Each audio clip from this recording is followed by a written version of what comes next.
देखिए, ललन जी ने कहा कि 150 सीट पर पहुंचा देंगे, तो नीतीश जी ने काटते हुए कहा कि 50 पर पहुंचा देंगे। ये तो वैसे ही है जैसे रावण को दम्भ हो गया था कि मैं समुद्र के पानी को मीठा कर दूंगा, या कुछ लोग जो मुंगेरी लाल का सपना देखने वाले लोग हैं वो कई बार दावा करते कि हम चांद पर सीढ़ी लगाएंगे, यानी चांद पर पहुंचने की सीढ़ी लगा के चढ़ जाएंगे। तो ये वैसा ही कुछ है कि नरेंद्र मोदी और बीजेपी को करें कि 50 पर, कोई कह रहा 150 पर, और ये विपक्षी दलों को एक करना तो मेढकों को एक तराजू पर तौलने के बराबर है। अभी तो आए थे ना केसीआर, तो कहा नीतीश जी को स्वीकार किया, और कहा नीतीश जी ने केसीआर को प्रधानमंत्री पद का उम्मीदवार स्वीकार किया। तो प्रयास करने और बोलने में क्या लगता है, वो बौखलाए हुए हैं कि मणिपुर में और अरुणाचल में, ये दोनों राज्यों के अंदर जितने उनके एमएलएज थे वो बीजेपी में शामिल हो गए। इसी बोला बौखलाहट में इस तरह की बातों को बोल रहे हैं। तो इनका पार्टी का अस्तित्व भी 24 तक रह पाएगा कि नहीं रह पाएगा, इसी पर मुझे संदेह है। तो जिस पार्टी का एक राज्य में भी, अपने ही राज्य में जनाधार घटता जा रहा है, वो दावा कर रहे हैं कि हम 50 पर पहुंचा देंगे, 150 पर पहुंचा देंगे। तो इनके इस दावे का और रावण का जैसे दम्भ था, या जो चांद पर सीढ़ी लगाकर चढ़ने की जिस तरह के लोग बात करते हैं, उसी प्रकार का ये दावा है। लेकिन बिहार में एक पोस्टर दिख रहा है जेडीयू का कि बिहार में दिखा देश में दिखेगा, इसका मैसेज क्या इसका मैसेज है? कोई भी आदमी 10,000 रुपया देकर किसी कवि से तुकबंदी करा सकता है। 2 लाख खर्चा करके बड़ा बड़ा पोस्टर लगा दीजिए, होर्डिंग लगा दीजिए। तो होर्डिंग लगाने से और पोस्टर लगाने से कोई प्रधानमंत्री बन जाता है क्या? उससे बड़ा बड़ा पोस्टर तो लगा हुआ है तेलंगाना में, दिल्ली में, अन्य राज्यों के अंदर।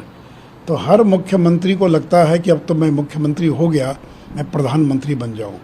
तो सपना देखना कोई बुरी बात नहीं है। दिन में सपना देखने वाले लोग हैं, ये डे ड्रीमर्स हैं। दिन में सपना देखने वाले लोग एकजुट होने का प्रयास कर रहे हैं और उस नरेंद्र मोदी का मुकाबला करना चाह रहे हैं जिसने हर संकट से इस देश को उबारने का काम किया। लेकिन ये भी कहा जा रहा है कि बीजेपी डरी हुई है बिहार में, और नीतीश कुमार इतने साल से मुख्यमंत्री हैं, और आरजेडी और जेडीयू का कॉम्बिनेशन लेके तो बीजेपी को शिकस्त दिख रहा है, और इसलिए इस तरह से आप लोग बात कर रहे हैं। अरे भाई, शिकस्त कहाँ दिख रहा है? उत्तर प्रदेश में 2019 में लोकसभा का चुनाव हुआ, मायावती और अखिलेश यादव एक साथ आए थे, महागठबंधन नाम दिया गया था, और कांग्रेस पीछे से मदद कर रही थी। कितनी सीट मिली बसपा और सपा को? और नरेंद्र मोदी यानी बीजेपी को 64 लोकसभा की सीट मिली। तो देखिए, 2 दलों के या 3 दलों के मिल जाने से वोट ट्रांसफ़र नहीं होता है। लोग ये देखना चाहते हैं कि प्रधानमंत्री कौन बनेगा। या तो हर राज्य में एक एक प्रधानमंत्री का उम्मीदवार है। ममता बनर्जी के लोग बंगाल में कहेंगे दीदी बनेगी प्रधानमंत्री, केसीआर के लोग कहेंगे कि वो बनेंगे प्रधानमंत्री। तो ये कोई प्रधानमंत्री जैसे लगता है? क्या हर दिन का एक एक प्रधानमंत्री होगा क्या? कि मंडे को केसीआर होंगे, मंगलवार को नीतीश जी होंगे, बुधवार को कोई और होगा। तो ये देश उस दौर में लौट कर नहीं जाना चाहता है।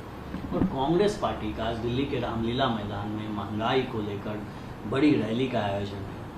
उनका कहना है कि देखिए, हम सड़क से लेकर संसद तक महंगाई के खिलाफ आंदोलन कर रहे हैं। देखिए, नरेंद्र मोदी जी को धन्यवाद देना चाहिए कि उन्होंने महंगाई को नियंत्रित करने का काम किया है।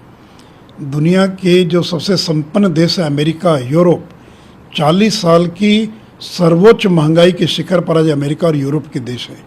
तो पूरी दुनिया और महंगाई से ग्रसित है, केवल भारत नहीं है। भारत तो उस तुलना में बहुत हम लोगों ने काफ़ी कंट्रोल कर लिया। लेकिन अमेरिका में क्यों महंगाई है 40 साल की उच्चतम स्तर पर? क्यों यूरोप के अंदर महंगाई है? दुनिया का एक देश का नाम बता दीजिए। लेकिन इस महंगाई का बड़ा कारण है, एक तो अंतर्राष्ट्रीय बाजार में तेल की कीमतों का इजाफा होना।